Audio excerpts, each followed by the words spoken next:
तो अब हम देखेंगे मल्टीप्लिकेशन ऑफ रेशनल नंबर।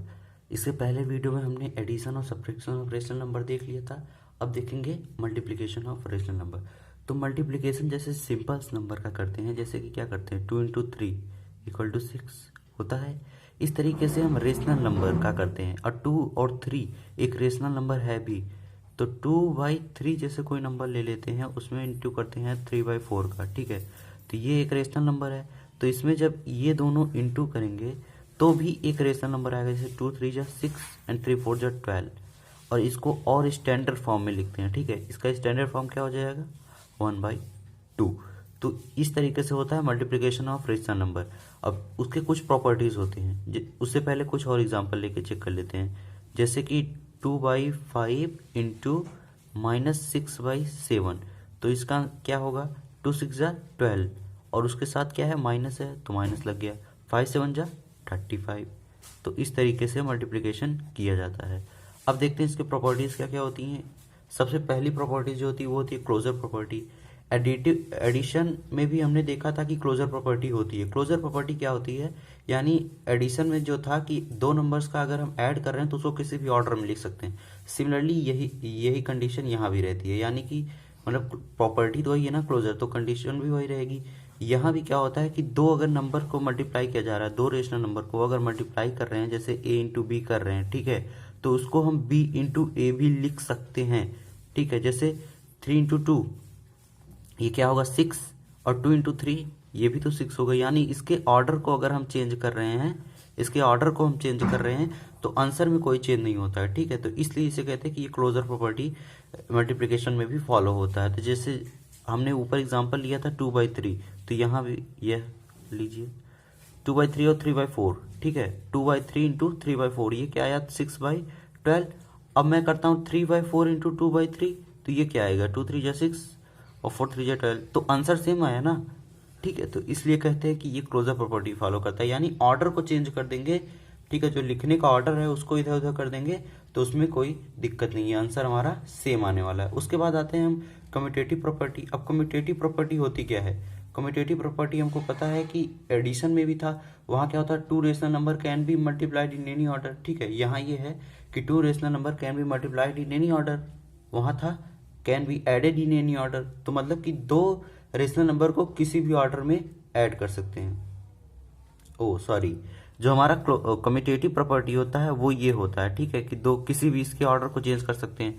और जो क्लोजर प्रॉपर्टी था, जो हमारा क्लोजर प्रॉपर्टी था वो क्या होता है कि दो रेशनल नंबर को ऐड करने पे एक रेशनल नंबर आता है।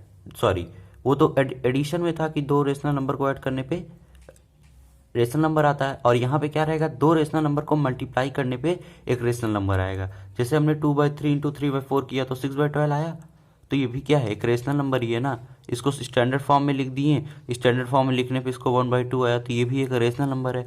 यानी क्लोजर प्रॉपर्टी क्या होती है, दो रेशनल नंबर को मल्टीप्लाई करने पे एक रेशनल नंबर आएगा। ये मल्टीप्लिकेशन के लिए। एडिशन के लिए क्या था कि दो रेशनल नंबर को ऐड करने पे एक रेशनल नंबर आएगा। तो ठीक है, तो ये हमारा क्लोजर प्रॉपर्टी था। और जो हमने अभी पहले बताया था कि ऑर्डर को चेंज कर दे, वो हमारा क्या था कम्यूटेटिव प्रॉपर्टी था। अब देखते हैं एसोसिएटिव प्रॉपर्टी। एसोसिएटिव प्रॉपर्टी क्या होता है, एसोसिएटिव प्रॉपर्टी होता है द प्रोडक्ट ऑफ 3 और more rational number does not change by changing association और ग्रुपिंग ऑफ नंबर। यानी ठीक है, इसका मतलब क्या मैं बताता हूँ कि जैसे मैंने किया 2 इंटू 3 इंटू 4, इसका आंसर क्या आ जाएगा 24, ठीक है। तो पहले मैंने क्या किया 2 इंटू 3 किया, ये 6 आया, फिर इंटू 4 कर दिया उसमें तो 24 आया। और यही मैं ये भी तो कर सकता हूँ 3 इंटू 4 जो कि 12 आएगा, उसके बाद उसमें इंटू 2 कर सकता हूँ जो कि 24 आएगा। यानी मैं ग्रुप किसी का भी पहले बना के कर सकता हूँ, ठीक है। अगर आपने एडिशन वाला वीडियो देखा होगा तो वहाँ से तब आपको ये बिल्कुल क्लियर होगा कि ये प्रॉपर्टीज क्या क्या होती हैं। मतलब सब कुछ वही चलेगा, बस क्या है एडिशन की जगह मल्टीप्लिकेशन आ गया है। तो 3 जैसे 3+4 कर रहे होंगे वहाँ, यहाँ 3 इंटू 4, यानी कि पहले या इस ग्रुप को मैं पहले मल्टीप्लाई करूँ, फिर इसको जो आंसर आया उसमें कर दूँ, चाहे फिर मैं पहले इसको मल्टीप्लाई कर लूँ, फिर जो आंसर आया इससे कर दूँ, तो मेरा आंसर तो सेम आना। यानी कि अगर मैं कह सकूँ a इंटू बी इंटू सी, ठीक है, इसको पहले मल्टीप्लाई कर लूँ तो इसको मैं लिख सकता हूँ a इंटू बी इंटू सी, चाहे इसको पहले मल्टीप्लाई कर लूँ। तो ये हो गया हमारा एसोसिएटिव प्रॉपर्टी। जैसे एग्जांपल लेके देख लेते हैं 3/4 इंटू 6/12 इंटू 10/20। अब देखो स्टैंडर्ड फॉर्म में करता हूँ इसको, ये 3/4 ही रहेगा, ये स्टैंडर्ड फॉर्म में हो जाएगा 1/2, ये स्टैंडर्ड फॉर्म में हो जाएगा 1/2। अब इसको चाहे मैं पहले मल्टीप्लाई करूँ, यानी 1/2 कितना हो जाएगा 1/4 इंटू 3/4, तो ये आंसर कितना आएगा 3/16।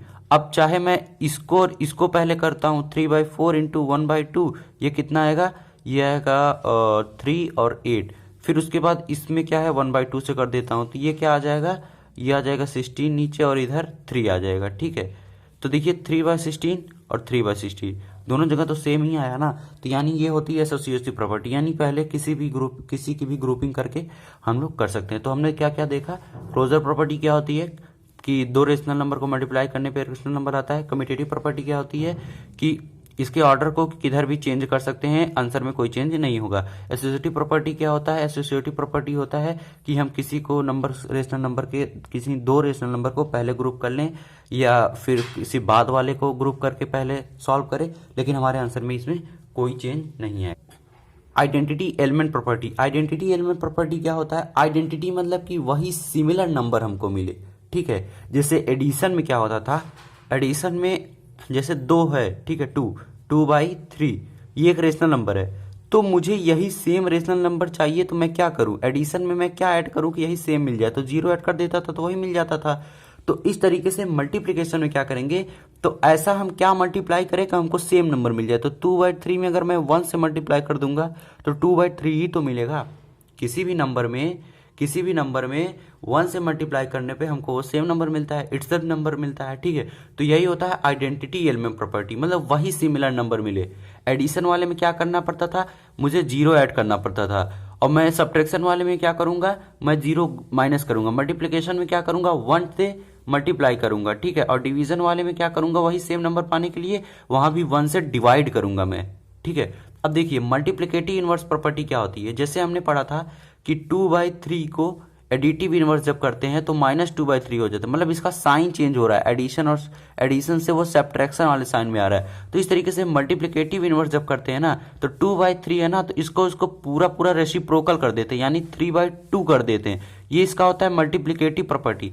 अच्छा, होता क्या कि ये जो होते हैं ना, जैसे एडिटिव इनवर्स प्रॉपर्टी था, तो जो हमारा नंबर है, जैसे हमारा नंबर 2/3 था और जो हमारा उसका एडिटिव इनवर्स आया -2/3, इन दोनों को ऐड करने पे जैसे 2/3 प्लस -2/3 ये 0 आ जाना चाहिए, तब वो क्या है कि मल्टीप्लिकेटिव इनवर्स है उसका। ठीक है, तो 2/3 और -2/3 को ऐड कर देंगे तो टोटल 0 आ गया। इसी तरीके से जैसे कि मल्टीप्लिकेटिव इनवर्स अगर कहें तो 2/3 का मल्टीप्लिकेशन इनवर्स 3/2 आया। अब देखो इन दोनों को मल्टीप्लाई करो तो 0 आना चाहिए, तो 1 आना चाहिए। ठीक है, तो 2 × 2 और 3 × 3 1 आया ना, मतलब पूरी तरीके से यहाँ पे कैंसल, यहाँ पे पूरी तरीके से हट गया क्योंकि उसको हम ऐड कर दिए, और यहाँ पे 1 आया क्योंकि इसका आइडेंटिटी वाले में क्या करते थे, आइडेंटिटी वाले में मल्टीप्लिकेशन में 1 को इंटू करते थे, तो यहाँ पे 1 आना चाहिए, और यहाँ पे जो एडिटिव वाले में था वहाँ पे 0 ऐड करते थे, इसलिए यहाँ पे 0 आना चाहिए। ठीक है, तो इस तरीके से क्या था, ये आइडेंटिटी हो गया और ये मल्टीप्लिकेटिव इनवर्स। मल्टीप्लिकेटिव इनवर्स बहुत इजी है, मतलब जो नंबर दिया है उसको सीधा रेसिप्रोकल कर दो, मतलब उल्टा कर दो, नीचे को ऊपर ले जाओ, ऊपर को नीचे लाओ। जैसे -4 अगर 5 दिया था तो इसको मैं क्या करूंगा, इसको मैं 5/-4 नहीं करूंगा, बल्कि माइनस हमारा ऊपर ही रहेगा, तो ये हो जाएगा -5/4। तो ये नंबर के डिजिट को सिर्फ ऊपर नीचे कर देते हैं, तो ये हो जाता है मल्टीप्लिकेशन इनवर्स प्रॉपर्टी। अब देखते हैं मल्टीप्लिकेशन बाय विथ 0। अच्छा ये बताइए 3 × 0 0, बचपन से पढ़ते आ रहे हैं, किसी भी नंबर में 0 से मल्टीप्लाई करने पे 0, तो रेशनल नंबर कोई अलग नंबर तो है नहीं, वो भी तो एक रियल नंबर है, तो उसमें भी जब 0 से मल्टीप्लाई करेंगे तो हमको 0 ही मिलेगा। तो ये होता है मल्टीप्लिकेशन विद 0। अब डिस्ट्रीब्यूटिव प्रॉपर्टी क्या होती है, इसमें 2 ऑपरेशन रहते हैं। ऑपरेशन मतलब मैंने पहले बता दिया था, ऑपरेशन यानी मैथमेटिक्स के टर्म में ऑपरेशन, जैसे प्लस, सब्ट्रैक्ट, डिवाइड, मल्टीप्लाई, ये सब ऑपरेशन है। ठीक है, मैथ के ऑपरेशन है ये सब। तो इसमें 2 ऑपरेशन रहेंगे, जैसे कि A × B है इंटू C/D प्लस EF। तो ये क्या है, पहले देखो एक में ऐड हो रहा है, एक से मल्टीप्लाई हो रहा है। ठीक है, तो इसको मैं ये भी लिख सकता हूँ, डिस्ट्रीब्यूट कर देता हूँ। क्या करता हूँ मैं, इसको डिस्ट्रीब्यूट कर देता हूँ, बांट देता हूँ। तो A/B को, अच्छा ये बताइए पहले इसको समझिए, इसको समझिए। 2 × अभी मैं लिख दूं 3 + 2, तो हम इसको सिंपली क्या करते थे, हम कर देते थे 2 × 3, यानी 2 का 3 में मल्टीप्लाई, फिर एडिशन टू का टू में मल्टीप्लाई, 2 × 2, तो बस यही चीज हमको यहाँ करना है। तो जैसे इसको मान लेते हैं 2 है, इसको मान लेते हैं 3 है, इसको मान लेते हैं 2, तो 2 का 3 में यानी a × b का c × d में, ठीक है, a × b का c × d में, तो a/b × c/d, फिर ऐड करेंगे, ठीक है, फिर ऐड करेंगे, फिर क्या करेंगे कि 2 का 2 में फिर होता था तो a/b का e/f में, तो a/b × e/f में। तो ये है हमारा डिस्ट्रीब्यूटिव प्रॉपर्टी, यानी हमने डिस्ट्रीब्यूट कर दिया, ठीक है। तो हमने जितनी सातों प्रॉपर्टीज थी वो देख ली, किसकी, मल्टीप्लिकेशन की। अब देखते हैं हम डिवीजन पे।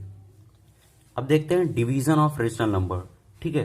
तो डिवीजन ऑफ रेशनल नंबर क्या है, जैसे मैंने कहा था कि एडिशन में क्या होता था कि जैसे 2 + 2/3 है, इसे माइनस अगर मैंने कर दिया 4/5, तो ये कुछ नहीं होता था बल्कि होता था 2/3 प्लस माइनस 4/5, यही होता था ना। तो 4/5 का क्या होता था, एडिटिव इनवर्स को ऐड किया जाता था। ये देखिए एडिटिव इनवर्स 4/5 का माइनस 4/5, उसको हम ऐड कर रहे हैं। तो इसी तरीके से डिवीजन में भी होता है। हमने मल्टीप्लिकेशन पढ़ा जैसे 2/3 × 4/5, ठीक है, 2/3 × 4/5, तो यहाँ पे क्या होता है 2/3 डिवाइडेड बाई 4/5। तो हमको पता है जब हम डिवाइडेड को साइन को मल्टीप्लिकेशन में चेंज करते हैं तो 5/4 लिखते हैं, ये तो बचपन से पढ़ते आ रहे हैं, ठीक है। 2/3 को जब इंटू 5/4 लिखते हैं तो क्या है, इंटू लगाते हैं तो ये इस नंबर को चेंज कर देते हैं, रेसिप्रोकल, यानी 4/5 का हमने मल्टीप्लिकेटिव इनवर्स बनाया तो साइन हमारा इंटू का हो गया। जिस तरीके से हमने 4/5 का एडिटिव इनवर्स बनाया था और यहाँ पे एडिशन का साइन लग गया, उसी तरीके से हमने 4/5 का जब मल्टीप्लिकेशन का साइन बनाया तो उसका मल्टीप्लिकेटिव इनवर्स यहाँ पे आ गया। तो इस तरीके से होता है। जैसे अभी कह दे 2 डिवाइडेड बाई 3, तो हम लोग क्या करते थे 2 × 1/3 यानी 2/3 कर देते थे ना, यही करते थे। तो इस तरीके से 2/3 डिवाइडेड बाई 4/5 है, तो इसको हम चेंज कर देंगे क्या, 4/5, ठीक है। तो इस तरीके से होता है डिवीजन। तो अब जैसे इसको मैं सॉल्व करूंगा तो 2 से 2 कैंसिल, ये आएगा 5/6, तो ये मेरा डिवीजन है। इस तरीके से परफॉर्म होता है, यानी कि हमको सब्ट्रैक्शन करने के लिए, सब्ट्रैक्शन करने जो मतलब हमने पहले पढ़ा था, सब्ट्रैक्शन करने के लिए एडिशन में उसके साइन को चेंज करना पड़ता है और डिवीजन करने के लिए मल्टीप्लिकेशन में उसके साइन को चेंज करना पड़ता है। क्लोजर प्रॉपर्टी ये भी फॉलो करता है, यानी कि दो अगर रेशनल नंबर का हम डिवीजन करेंगे तो जो नंबर हमको मिलेगा वो एक रेशनल नंबर मिलेगा। जैसे मैंने 2/3 डिवाइडेड बाई 4/5 किया था, ठीक है, 2/3 डिवाइडेड बाई 4/5 किया था, तो मुझे क्या मिला, मुझे मिला 5/6, तो ये भी एक रेशनल नंबर है ना, तो इसलिए ये क्लोजर प्रॉपर्टी उसकी। अब देखो कम्यूटेटिव और एसोसिएटिव, ठीक है, कम्यूटेटिव और एसोसिएटिव ये नहीं फॉलो करता। क्यों नहीं फॉलो करता, देखो क्या करते हैं। कम्यूटेटिव होता क्या था कि किसी भी ऑर्डर में मैं लिख सकता हूं। अच्छा ये बताइए 2 डिवाइडेड बाई 4 और 4 डिवाइडेड बाई 2, इसमें अंतर है या नहीं, अंतर है ना। देखिए मैंने डिवीजन में ऑर्डर को चेंज किया, डिवीजन में ऑर्डर को चेंज किया तो आंसर में चेंज हो रहा है। जैसे मैं अगर कहूं 2 डिवाइडेड बाई 4 तो 2/4 यानी कि 1/2 आंसर आया, यानी 0.5। अगर मैं 4 डिवाइडेड बाई 2 कर रहा हूं तो आंसर 2 आ रहा है, ठीक है।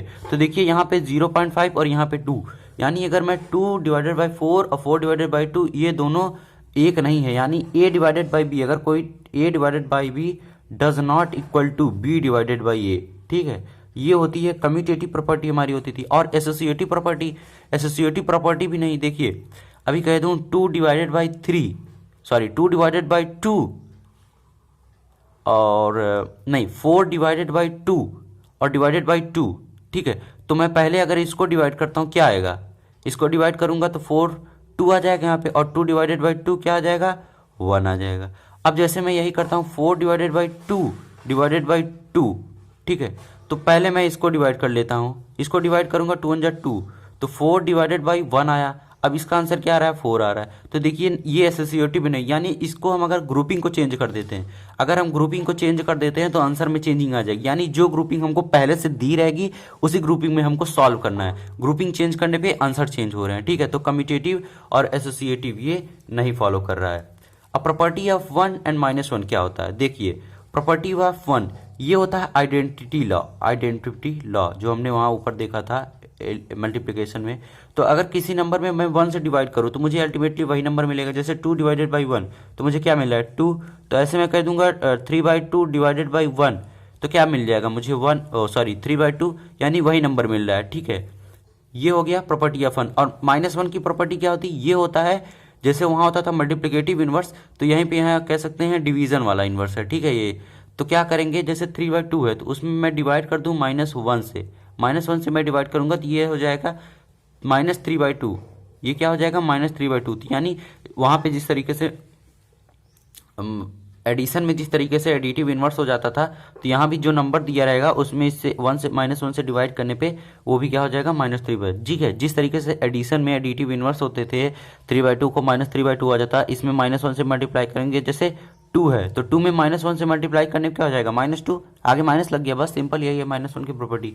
और डिवीजन बाय इटसेल्फ ये बहुत इंपॉर्टेंट है। अगर मैं 2 डिवाइडेड बाई 2 करता हूँ तो क्या आ जाता है 1, मैं 4 डिवाइडेड बाई 4 करता हूँ क्या आ जाता है 1, मतलब खुद से उस नंबर को अगर मैं डिवाइड कर रहा हूँ तो वो 1 आ रहा है, तो इसको बोलते हैं डिवीजन बाय इटसेल्फ। तो जैसे मैंने a बाई बी एक क्या लिया, a बाई बी एक रेशनल नंबर लिया, divided by a by b कर दिया, तो क्या आया मेरे पास 1 आएगा। जैसे 3/4 डिवाइडेड बाई 3/4 क्या आ जाएगा 1 आ जाएगा। क्यों, क्योंकि 3/4 मल्टीप्लाई 4/3 लिखूंगा, इसको 4 से 4 कैंसिल, 3 से 3, ये कितना अल्टीमेटली 1 है। और division by its one additive inverse, अगर मैं इसके एडिटिव इनवर्स से डिवाइड कर दूं, यानी जैसे 3/4 डिवाइडेड बाई -3/4, 3/4 का एडिटिव इनवर्स क्या होता है -3/4, तो 3/4 को डिवाइड कर दूं -3/4 से, तो आंसर क्या आएगा देखिए 3/4 इंटू -4/3। ठीक है, तो 3 से 3 कैंसिल, 4 से 4 क्या आया -1। ठीक है, देख लीजिए -1 पे ये रूल लग रहा है और 1 पे ये रूल लग रहा है, यानी डिवीजन बाय इटसेल्फ पे 1 आता है हमारा आंसर, और division bye it's one additive inverse पे -1 आता है हमारा। ठीक है, तो ये था क्या डिवीजन में कौन सी प्रॉपर्टी लगती हैं और कौन सी प्रॉपर्टीज नहीं लगती। अब हमारा अगला वीडियो होगा कैसे दो रेशनल नंबर के बीच में बहुत ढेर सारे रेशनल नंबर फाइंड करने हैं, और नंबर सिस्टम पे कैसे रिप्रेजेंट करना है, और ऑब्सोल्यूट रेशनल नंबर क्या होता है। ठीक है, अगर इसके पहले के वीडियो आपने नहीं देखे हैं तो उसके लिंक आपको क्या है डिस्क्रिप्शन में मिलेंगे, नहीं तो आई बटन पे क्लिक करिएगा, वहां से जाके इसके पार्ट 1 और पार्ट 2 दोनों देख लीजिएगा। ठीक है, थैंक यू।